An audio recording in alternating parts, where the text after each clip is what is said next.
Oke, baik. Nah, Bapak Ibu sekalian, sebagaimana kita ketahui bersama, kita alami bersama bahwa situasi COVID-19 ini telah memaksa kita untuk melakukan beberapa perubahan terkait cara kita berinteraksi, cara kita bekerja, cara kita mengasuh, bisa jadi seperti itu. Nah, sehingga di dalam situasi pandemi COVID-19 ini ada beberapa pengetahuan dan keterampilan pengasuhan yang semestinya dimiliki oleh orang tua. Kenapa pengetahuan dan keterampilan? Karena mengasuh itu tidak hanya cukup tahu, tapi harus terampil. Ya, mengasuh itu tidak hanya memberikan informasi, tapi juga mempraktekkan cara berkomunikasi, cara memberikan dukungan dan sebagainya. Jadi dalam pengasuhan itu ada dua komponen, pengetahuan dan keterampilan. Baik, yang pertama pengetahuan tentang perkembangan anak. Kenapa ini menjadi penting? Karena ketika orang tua atau pengasuh atau orang dewasa memahami, mengetahui perkembangan anak, maka dia bisa merespon secara positif terhadap perilaku yang dimunculkan oleh anak. Kenapa? Karena tidak jarang perilaku anak merupakan bagian dari tugas perkembangannya. Di dalam perkembangan ini beberapa hal yang mungkin bisa kita dalami terkait dengan bagaimana anak berpikir dan merasa sesuai dengan usianya. Ini berbeda. Anak 3 tahun cara berpikirnya akan berbeda dengan anak yang sudah SD, dengan anak yang sudah SMP, dengan anak yang sudah SMA. Nah, bagaimana orang tua bisa tahu cara-cara berpikir anak di masing tahapan usia sehingga bisa merespon secara positif. Yang kedua, di perkembangan anak ini ada juga yang disebut dengan temperamen. Temperamen ini bukan terkait dengan emosi negatif, tapi temperamen ini lebih ke arah sifat bawaan anak, karakter. Beberapa referensi menyebutkan temperamen ini given sifatnya, dibawa sejak lahir sehingga sulit dirubah, tapi bisa dikelola. Sehingga ketika orang tua, orang dewasa, guru, pengasuh memahami temperamen anak-anak kita, maka dia bisa mendukung, memberikan dukungan yang paling baik terhadap anak-anak kita. Kemudian perkembangan anak juga akan membicarakan tentang hal-hal khusus terkait ciri perkembangan anak disabilitas. Mungkin Bapak Ibu juga mengetahui terutama untuk anak-anak disabilitas mental ataupun intelektual ada yang disebut usia mental, ada yang disebut dengan usia kronologis. Nah, ini juga memunculkan ciri-ciri perkembangan yang berbeda. Kemudian berikutnya pengetahuan tentang hak anak. Kenapa menjadi penting? Tidak jarang ketidaktahuan bahwa anak-anak itu punya hak menyebabkan anak-anak mendapatkan perlakuan yang tidak sesuai, begitu. Kalau di Jawa mungkin ada istilah yang namanya anak itu durung jadi uwong, belum jadi manusia, begitu ya, sehingga bisa jadi pemahaman yang seperti itu memunculkan praktek-praktek yang merugikan anak. Anak sah untuk dicubit, anak sah untuk dipukul, anak sah untuk dimarahin dan sebagainya, begitu. Kenapa? Karena ketika memahami tentang hak anak, orang tua akan tahu bahwa hak anak adalah bagian hak asasi manusia. Sehingga anak-anak juga punya hak yang hampir sama dengan orang dewasa. Seperti itu. Ketika orang dewasa sakit, dipukul, dihukum, maka anak pun akan merasakan hal yang sama. Begitu. Kemudian anak juga berhak terbebas dari segala bentuk kekerasan. Ya, karena dia manusia. Kemudian setiap anak memiliki hak untuk diasuh oleh keluarga inti. Nah, terkait dengan pengetahuan hak anak ini ada juga hak tentang bahwa anak perlu didengarkan, dipertimbangkan pendapatnya. Ini juga bagian dari hak anak yang harus dipraktekkan dalam pengasuhan. Kemudian di masa pandemik ini komponen lainnya terkait dengan pengetahuan tentang protokol kesehatan. Ya, saya pikir ini kita sudah tahu semua bahwa banyak protokol kesehatan yang mendorong kita untuk praktek secara lebih baik dalam kehidupan sehari-hari. Seperti cara mencuci tangan yang benar, cara menggunakan masker yang benar, etika batuk, menjaga jarak, kemudian resiko yang lebih rentan terpapar bagi anak disabilitas, serta bagaimana caranya menjaga imunitas. Ya, nah itu beberapa pengetahuan. Kenapa cara mencuci tangan yang benar? Ada hal yang menarik. Save the Children di sekitar 3 bulan yang lalu melakukan survei yang namanya Rapid Need Assessment kepada sekitar 12.000 responden, dan hasilnya luar biasa. Banyak hasilnya masyarakat melakukan cuci tangan, tapi tidak ada praktek cuci tangan yang dilakukan secara benar dari segi durasi waktu maupun dari segi kualitasnya.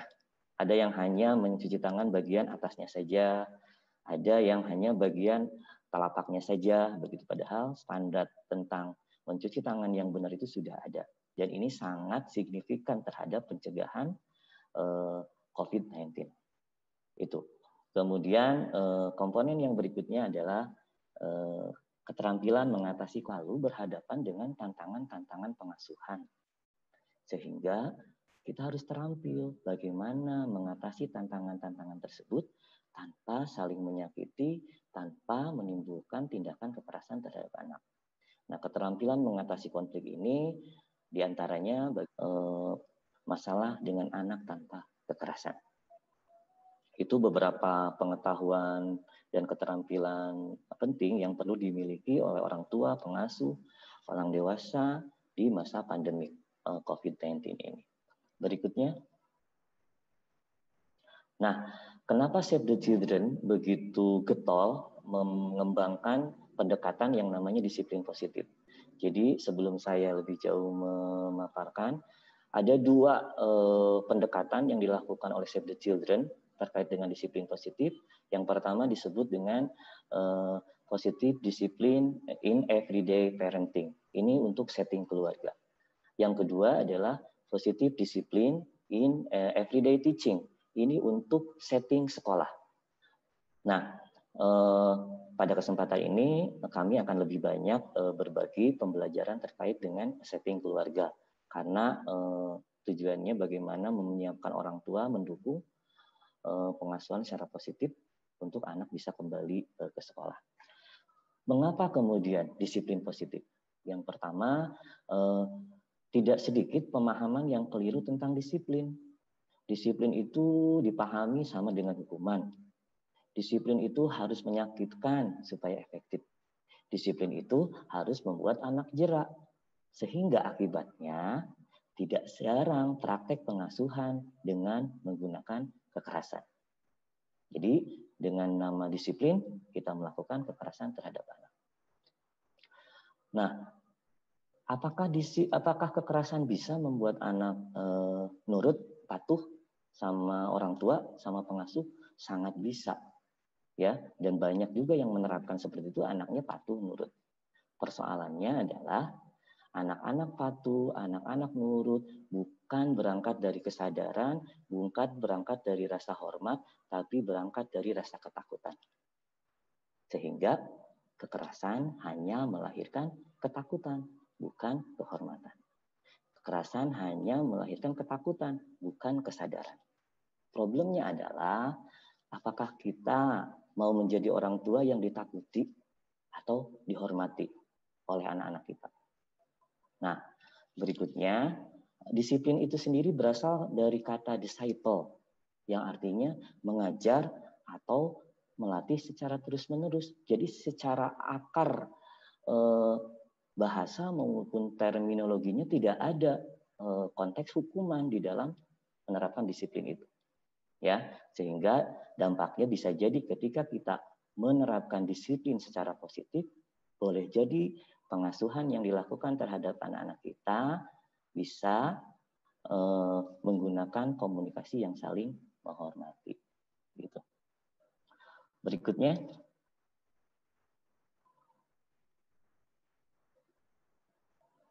Slide berikutnya. Oke, nah mengapa disiplin positif? Karena disiplin positif itu bisa membantu anak-anak mengembangkan kontrol diri secara bertahap. Jadi disiplin positif itu bersifat internalisasi moral. Anak bisa baik bukan karena takut ancaman, takut hukuman, takut jajannya dikurangi, takut HP-nya diambil, tapi memang dia sadar, dia tahu, dia paham bahwa itu baik buat dia, baik buat keluarganya. Jadi mengontrol diri dari internal, ya. Sementara hukuman lebih mengontrol diri dari eksternal. Ketika orang yang menghukum tidak ada, ketika orang yang mengancam tidak ada, maka perilaku anak tidak lagi menjadi baik. Begitu. Kemudian disiplin positif juga mengajarkan kita untuk berkomunikasi dengan jelas terhadap anak. Kadang-kadang banyak orang tua banyak melarang anak, tidak boleh ini, tidak boleh itu, tapi komunikasinya tidak clear begitu. Anak stres, kenapa tidak boleh, kenapa tidak bisa begitu. Sementara tidak juga dikasih alternatif yang lain. Ini yang kemudian tidak jarang menghasilkan konflik antara anak dengan orang tua. Kenapa disiplin positif? Karena disiplin positif mengajarkan kita sebagai orang dewasa, sebagai orang tua menghormati anak-anak. Sehingga kita pun akan dapat mendapatkan rasa hormat dari mereka. Ini sederhana sekali. Ketika ada orang yang menghormati kita, pasti kita akan menghormati balik mereka. Begitu juga dengan anak-anak.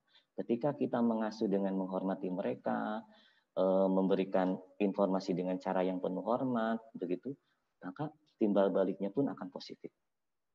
Kemudian mengajarkan anak-anak bagaimana membuat keputusan yang tepat. Anak-anak kita itu tidak akan selamanya bersama kita. Ada masa-masa di mana dia harus sendiri, di mana dia harus mengambil keputusan secara independen. Nah, disiplin positif mengajarkan bagaimana anak-anak bisa membuat keputusan yang tepat. Kemudian disiplin positif akan membangun keterampilan dan percaya diri anak-anak. Nah, ini terutama untuk anak-anak remaja. Anak-anak remaja itu luar biasa tantangannya. Anak-anak SMP, anak-anak SMA, pressure group, tekanan teman sebaya itu luar biasa. Tidak gampang anak-anak untuk mengatakan tidak terhadap tekanan teman-teman. Begitu, ya. Bisa jadi alah bencong kalau tidak berani loncat pagar sekolah dan sebagainya. Alah kamu anak mama dan sebagainya. Itu tidak gampang untuk melawan seperti itu, sehingga disiplin positif membangun keterampilan dan percaya diri bagaimana anak-anak bisa melewati masa-masa perkembangannya dengan baik. Kemudian disiplin positif juga mengajarkan anak-anak untuk menghormati perasaan orang lain. Kenapa? Karena orang tua mengajarkan bagaimana kita menghargai perasaan anak, anak pun akan belajar dari kita. Baik, berikutnya. Nah, lanjut diklik aja Pak ya. Muncul semuanya. Di dalam disiplin positif,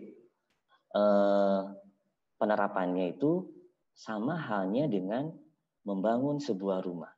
Jadi, kerangka disiplin positif itu sama halnya dengan membangun sebuah rumah. Pertama, kita harus punya rencana, rumahnya ingin seperti apa, berapa lantai, kamar mandinya berapa, dan sebagainya. Itu adalah rencana.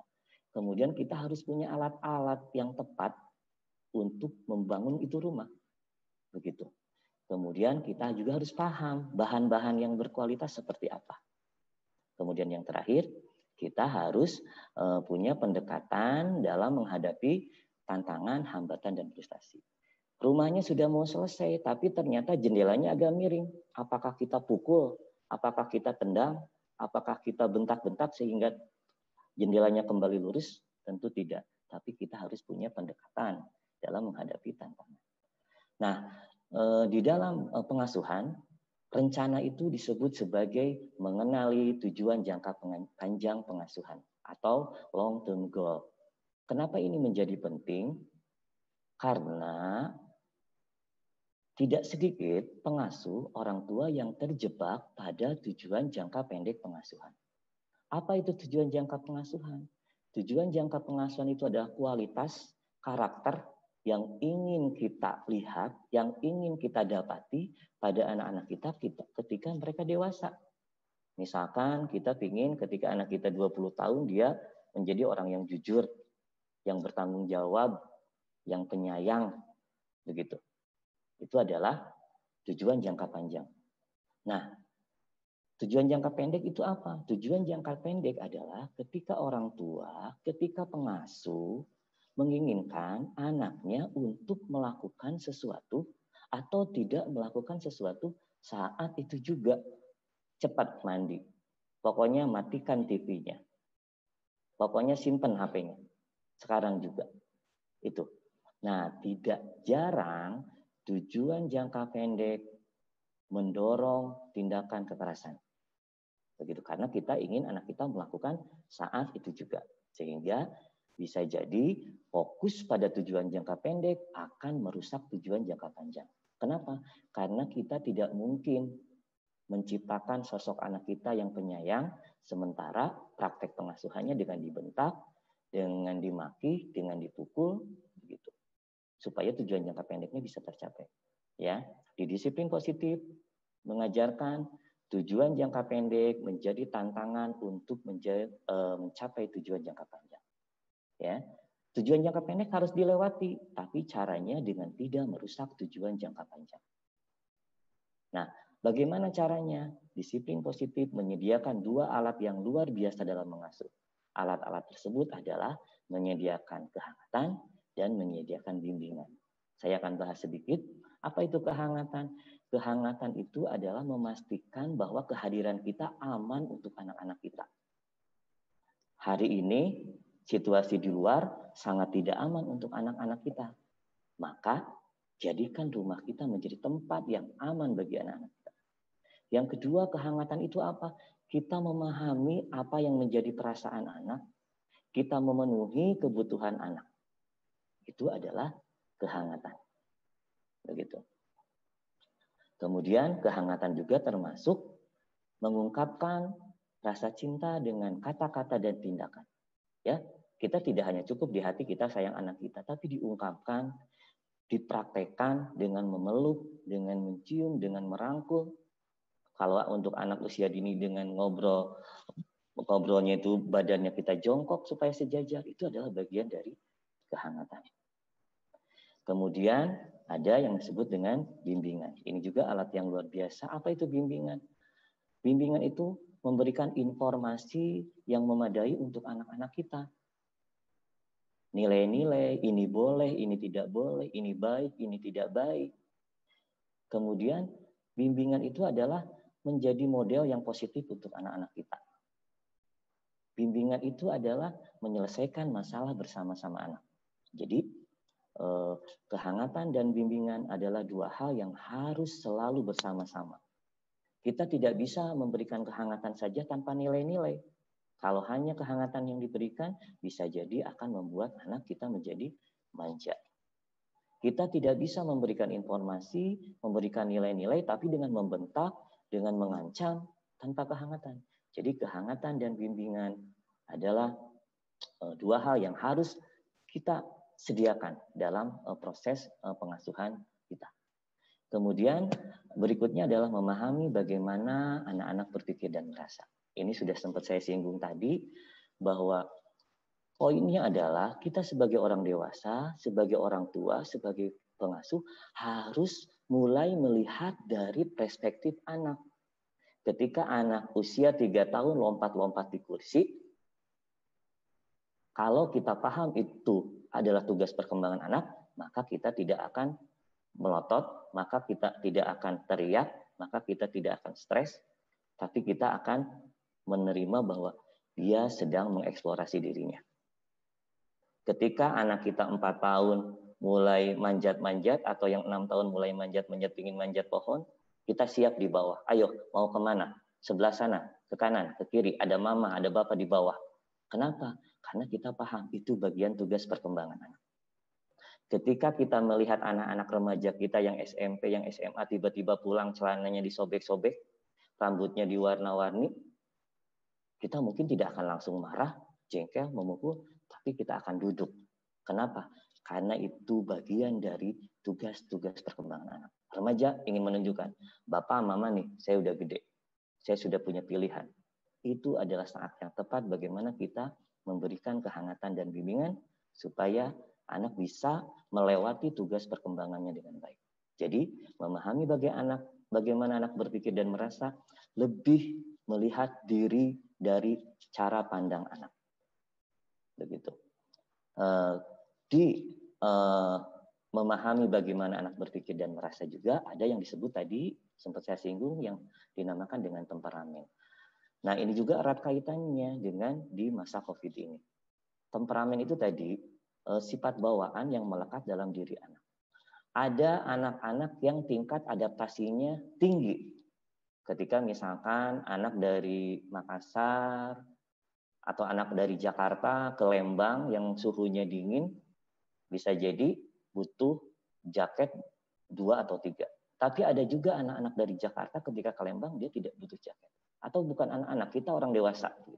Ketika misalkan orang Jakarta ke Makassar, dia belum bisa enak makan, belum bisa enak BAB, belum bisa nyaman tidur, baru setelah seminggu baru dia bisa. Itu tingkat adaptasi berbeda. Nah, kita harus paham seperti apa temperamen anak-anak kita, tingkat adaptasinya seperti apa. Sudah lama misalkan belajar di rumah, kemudian ketika kembali ke sekolah, ada yang tingkat adaptasinya cepat, ada juga tingkat adaptasinya yang butuh waktu seminggu, 2 minggu. Kita harus bantu mengkomunikasikan ini dengan guru-guru. Begitu. Ada lagi yang disebut temperamen tingkat distraksibilitas, tingkat ketergangguan. Ada orang-orang yang ketika membaca buku santai saja membaca buku meskipun situasi di luar gaduh dan sebagainya. Tapi ada juga orang-orang yang ketika membaca buku begitu mendengar suara gemerisik langsung buyar. Ya. Nah, kita harus tahu anak-anak kita, murid-murid kita seperti apa temperamennya. Kalau misalkan anak-anak kita tingkat distraksibilitasnya tinggi, tingkat ketergangguannya tinggi, maka kita harus memberikan dukungan yang tepat. Misalkan kalau di rumah, ketika dia belajar, tidak ada anggota keluarga lain yang misalkan menyetel TV, volumenya keras. Gitu. Kenapa? Karena akan mengganggu distraksibilitas anak-anak kita. Kemudian ada lagi temperamen yang disebut dengan persisten. Ya, persisten itu ada orang-orang dewasa yang kalau mengerjakan sesuatu harus selesai. Bapak-bapak misalkan kalau buat kandang ayam itu harus selesai sampai. Ada juga orang dewasa, bapak-bapak yang kandang ayam belum selesai sudah ingin bongkar motor. Bongkar motor belum selesai sudah ingin ngoprek TV dan sebagainya. Nah, kita juga harus cek anak-anak kita tingkat temperamen persistennya seperti apa. Kita harus paham mengenali anak-anak kita. Oke, berikutnya masih ada satu lagi adalah pemecahan masalah. Nah, ini tadi yang disampaikan bahwa selama menjadi orang tua kita akan berhadapan dengan tantangan pengasuhan. Sehingga orang tua, pengasuh harus punya skill, keterampilan bagaimana mengatasi masalah tanpa saling menyakiti. Mengatasi masalah dengan saling menghormati dengan anak-anak kita. Mengajak anak-anak menyelesaikan masalah bersama-sama. Seperti itu. Ini merupakan kerangka dari disiplin positif. Gitu ya. Oke, berikutnya Pak. Nah, ini turunan yang lebih praktikal dari kerangka disiplin positif, bagaimana kita bisa tetap sehat dan bahagia di masa pandemi COVID, orang tua dan anak-anak. Yang pertama tentu saja tadi, tujuan jangka panjang. Pikirkan tentang karakter anak yang kita inginkan. Ya, kalau kita ingin menjadi anak kita orang yang sayang sama keluarganya, sayang sama orang tuanya, sayang sama anak-anaknya, maka kita hentikan praktek-praktek pengasuhan dengan kekerasan, karena itu tidak akan membuat dia menjadi sosok yang penyayang. Kekerasan hanya melahirkan kekerasan baru. Itu yang kemudian disebut sebagai siklus kekerasan. Ketika dia nanti besar, dia akan menjadi orang tua yang menerapkan praktek kekerasan juga. Kemudian yang kedua, ini sudah sering juga disebutkan, anak-anak adalah peniru ulung, terutama untuk anak yang masih usia dini. Nah, saya kemarin beberapa waktu lalu mendapatkan juga mengikuti webinar yang cukup menarik. Anak-anak adalah peniru ulung, tapi belum menjadi penerjemah yang baik. Begitu. Jadi apa yang dilakukan oleh orang tua, otomatis akan ditiru oleh anak. Ketika orang tua bertengkar di depan anak dengan kata-kata kasar, maka tunggu aja 2 atau 3 hari anak-anak kita juga akan melakukan itu, ya, akan mengucapkan kata-kata yang sama. Ketika kita sering teriak-teriak, maka anak-anak kita juga akan sering teriak-teriak. Gitu. Kemudian saat kita kesal atau mulai frustasi, kita perlu mengambil jeda, ya, dan lakukan kegiatan yang membuat kita rileks.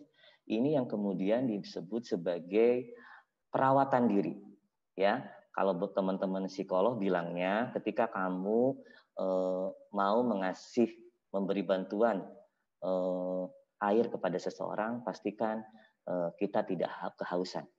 Jadi sebelum menangani anak, pastikan kita sehat secara psikologis, ya. Sehingga butuh trik. Kita harus tahu hal-hal apa saja, kegiatan apa saja yang bisa membuat kita relatif lebih rileks, relatif lebih tenang.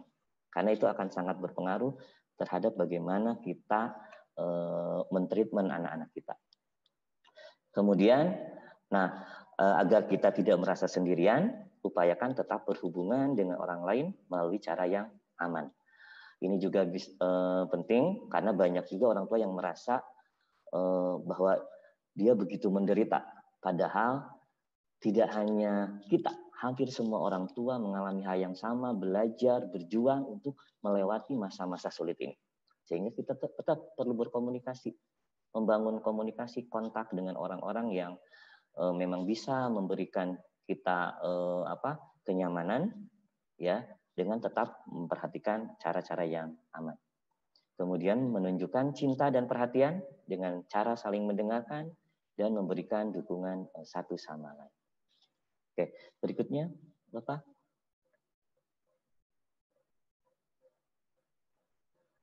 Slide berikutnya.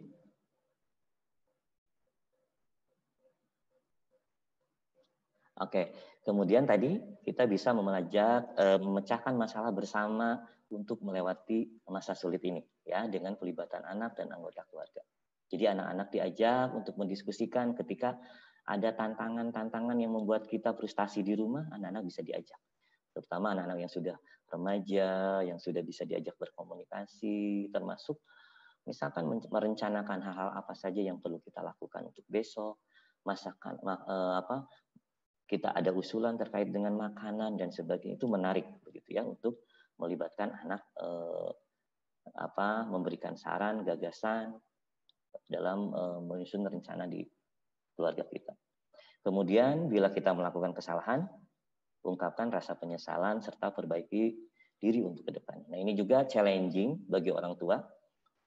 Tidak banyak orang tua yang bisa melakukan ini. Kadang-kadang saya juga untuk beberapa situasi agak gengsi meminta maaf kepada anak, mengakui bahwa saya salah begitu, ya.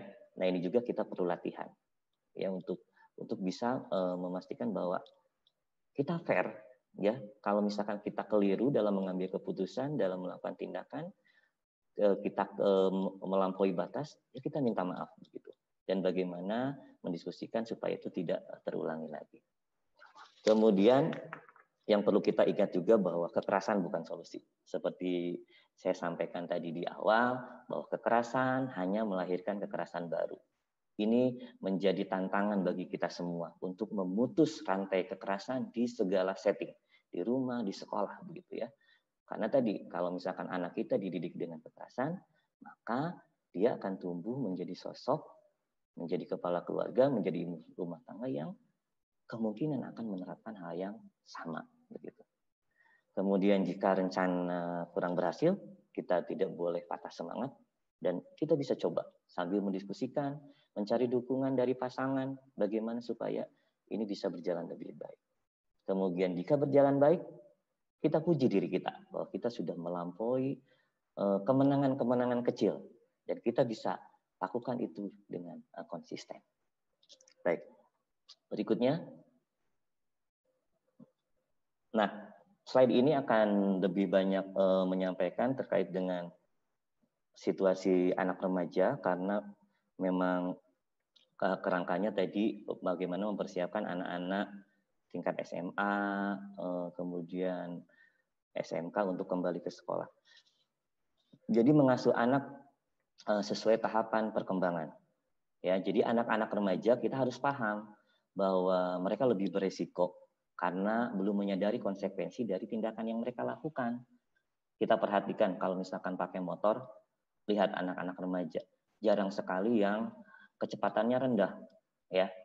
Kenapa? Itu salah satu bukti bahwa mereka, anak-anak kita yang remaja, belum menyadari konsekuensi. Berbeda dengan kita yang misal kita masih ingat gimana anak-anak kalau kita kebut-kebutan, gimana nanti nasibnya keluarga dan sebagainya. Tapi anak-anak remaja tidak sampai ke situ.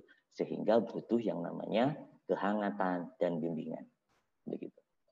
Kemudian anak-anak remaja dapat merasa frustasi karena tidak bisa bertemu, bermain dengan teman-teman mereka dalam situasi COVID. Nah, ini juga menjadi hal yang banyak dikeluhkan oleh para orang tua. Kenapa? Karena memang tugas perkembangan dia itu sedang masa-masanya untuk membangun soliditas dengan teman-teman sebaya. Mereka lebih suka bergabung dengan teman-teman sebayanya daripada melakukan kegiatan-kegiatan bersama orang tua. Apa yang perlu kita lakukan? Tentu saja kita tetap memastikan anak-anak kita harus aman, begitu. Tetap diusahakan tidak melakukan itu, begitu ya, di situasi COVID ini. Hanya cara berkomunikasinya yang kemungkinan bisa membuat mereka paham, begitu. Karena anak-anak remaja ini berbeda dengan anak-anak usia yang lebih rendah, begitu. Mereka sudah tidak bisa lagi kita ceramahin, kemudian kita dikte, begitu. Tapi bagaimana kita membangun komunikasi yang saling menghormati tadi, begitu. Maka kadang-kadang saya selalu mengatakan berbahagialah bagi bapak-bapak yang punya anak remaja laki-laki SMP, SMA, tapi masih bisa diajak main catur bareng, bisa diajak main gitar bareng, itu luar biasa. Sehingga anak-anak merasa aman. Itu artinya anak-anak aman dengan bapaknya. Ada juga anak-anak ketika bapaknya baru berdeham sudah gemetar, ya. Bapaknya baru kedengaran langkah kakinya, pagar pintu baru terbuka sudah bergetar, aduh bapak pulang. Kenapa bapak tidak pelatihan seminggu aja? Begitu. Itu beberapa situasi yang menggambarkan anak-anak merasa tidak aman dengan kita. Kalau anak tidak aman, dia tidak akan berkomunikasi, tidak akan berbagi persoalan. Begitu. Sehingga mari buat situasi yang aman, kehadiran kita bisa aman untuk mereka. Termasuk juga dengan anak-anak remaja perempuan, berbahagia, kalau misalkan anak remaja perempuan masih bisa bercanda dengan ibunya, masih bisa diajak jalan dengan ibunya, begitu. Nah, situasi itu bisa terjadi ketika kita diterima oleh anak-anak kita. Ketika mereka merasa kehadiran kita aman untuk mereka. Kemudian berikutnya, kita membantu anak-anak kita untuk tetap bisa terhubung, ya, bersosialisasi dengan teman-temannya. Difasilitasi untuk yang misalkan punya medianya, kita izinkan. Tentunya dengan beberapa kesepakatan yang tetap memastikan dia aman dalam mengakses jaringan yang sifatnya online, begitu. Jadi tetap difasilitasi. Kemudian bersabar, namun tetap tegas. Nah ini, tegas itu berbeda dengan keras, ya. Seperti itu, kita harus membedakan. Kita harus tegas, konsisten, begitu dengan apa yang menjadi kesepakatan bersama. Sehingga anak-anak remaja tetap aman dan terlindungi dan mereka bisa paham kenapa saya harus melakukan itu. Makanya kalau misalkan membuat semacam peraturan di rumah, kesepakatan itu alangkah baiknya dibangun bersama anak juga. Apa yang sebaiknya dilakukan, apa yang tidak sebaiknya dilakukan, begitu. Toleransinya seperti apa? Kenapa? Karena anak-anak diajari untuk konsekuen terhadap kesepakatan yang mereka buat, begitu. Kemudian kita juga harus paham bahwa anak-anak remaja mungkin ada juga yang khawatir terkait dengan situasi COVID ini, tapi mereka tidak mengungkapkannya. Ini terkait juga dengan tadi temperamen. Ada anak-anak yang sangat ekspresif, ya, bahagia, sedih kelihatan. Tapi ada anak-anak yang sedih tidak kelihatan. Kita harus kenal tipe anak kita seperti apa, sehingga kita bisa membantu dengan cara yang terbaik. Kemudian bersikaplah jujur. Nah, ini juga penting, ya. Kalau kita tidak tahu ya bilang, Bapak, Mama belum tahu saat ini jawabannya seperti apa. Kalau perlu ayo kita cari informasi bareng. Yuk kita cari begitu ya. Tidak perlu malu kalau kita tidak mengetahui apa yang ditanyakan oleh anak-anak begitu. Kemudian memberikan informasi yang memadai dalam memasuki masa new normal. Memberikan gambaran nanti seperti apa situasinya, kenapa harus pakai masker, kenapa harus jaga jarak dan sebagainya. Oke, berikutnya. Nah, ketika ini beberapa hal yang mungkin menjadi gagasan awal bagaimana orang tua bisa mendukung anak kembali bersekolah. Tadi kita memberikan anak-anak dan remaja informasi terkait kapan dan bagaimana sekolah akan dibuka kembali. Kenapa penting? Ini menjadikan persiapan transisi mereka dari selama ini proses belajar di rumah menuju kembali belajar di sekolah. Mungkin akan ada perubahan cara belajarnya, bisa jadi sip-sipan dan sebagainya. Itu kemungkinan itu diinformasikan kepada anak sehingga anak siap begitu ya, termasuk perlengkapan apa yang harus digunakan dan sebagainya. Kemudian kita juga bisa menyampaikan kepada anak-anak dan remaja alasan positif kenapa kita harus kembali ke sekolah. Mungkin ya kita bisa kembali berinteraksi dengan teman-teman, kita bisa mendapatkan proses pembelajaran yang lebih efektif ketika langsung dengan guru, begitu dibanding dengan orang tua dan sebagainya. Kemudian kita meyakinkan anak-anak dan remaja tentang langkah-langkah keamanan yang berlaku untuk menjaga siswa dan guru tetap sehat. Ya, kita pastikan anak-anak kita paham bagaimana memakai masker, bagaimana cara mencuci tangan, kapan mencuci tangan harus dilakukan, begitu. Seperti apa menjaga jarak dan sebagainya. Itu kita perkuat ya, bagian dari bimbingan struktur. Kemudian kita juga mendorong anak-anak dan remaja menjadi agen perubahan. Jadi kita sampaikan bahwa anak-anak juga bisa menjadi pahlawan dalam situasi COVID. Ketika mereka berlaku secara sehat, maka mereka juga menjadi bagian yang bisa menyelamatkan orang-orang yang mereka cintai. Tidak hanya untuk keamanan mereka, tapi untuk menjaga keamanan teman-temannya, guru-gurunya, serta orang-orang yang mereka cintai ketika mereka menerapkan protokol kesehatan dengan baik. Begitu. Kemudian orang tua juga sangat perlu terlibat aktif dan berkomunikasi dengan guru di sekolah ya, terkait dengan rencana kembali bersekolah, apa yang perlu disiapkan, alat-alatnya apa dan sebagainya. Itu kebutuhan-kebutuhan anak mungkin bisa dikomunikasikan dengan guru di sekolah. Slide berikutnya. Oke, ini bagaimana kemudian juga menjadi awal nanti kita untuk diskusi beberapa poin terkait dengan mendukung anak berkebutuhan khusus ketika kembali ke sekolah. Nah, untuk anak berkebutuhan khusus tentu saja pesan tentang kembali sekolah itu harus disediakan dalam format yang ramah anak dan mudah diakses. Mereka paham.